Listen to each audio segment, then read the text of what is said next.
মন্দির উদ্বোধনের পরের দিনও রাম মন্দির নিয়ে বার্তা দিলেন প্রধানমন্ত্রী। সেই বার্তাকে রইল আবেগের ছোঁয়া। মঙ্গলবার নিজের এক্স হ্যান্ডেলে 3 মিনিট 5 সেকেন্ডের একটি ভিডিও পোস্ট করেন মোদি। অযোধ্যায় রামলালার বিগ্রহে প্রাণ প্রতিষ্ঠা হয়েছে সোমবার। প্রধান যজমান হিসেবে পুজোয় অংশ নেন মোদি। তারপর ভক্ত এবং আমন্ত্রণদের সামনে বক্তব্য রাখতে উঠে আবেগপ্রবণ হয়ে পড়েন তিনি। জানান যে তার অনেক কিছু বলার থাকলেও কণ্ঠ অবরুদ্ধ হয়ে গিয়েছে। মন্দির উদ্বোধনের পরের দিনও রাম মন্দির নিয়ে বার্তা দিলেন প্রধানমন্ত্রী। সেই বার্তাতেও রইল আবেগের ছোঁয়া। মঙ্গলবার নিজের এক্স হ্যান্ডেলে 3 মিনিট 5 সেকেন্ডের একটি ভিডিও পোস্ট করেছেন মোদি। সেই ভিডিওয়ে সোমবার মন্দির উদ্বোধনের একটি মুহূর্তের ছবি রয়েছে। ভিডিওয় প্রথমে দেখা যায় পুজোর সামগ্রী নিয়ে মন্দিরে ঢুকছেন প্রধানমন্ত্রী।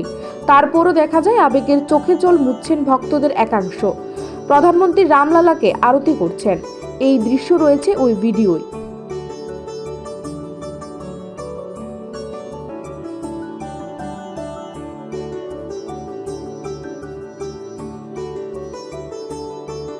মন্দির বক্তব্যের একাংশও ছিল ভিডিওটিতে। ভিডিওটি পোস্ট করে প্রধানমন্ত্রী লেখেন, আমরা 22শে জানুয়ারি অযোধ্যায় যা দেখলাম তা আমাদের স্মৃতিতে আজীবন রয়ে যাবে। Bureau report, Asian Times.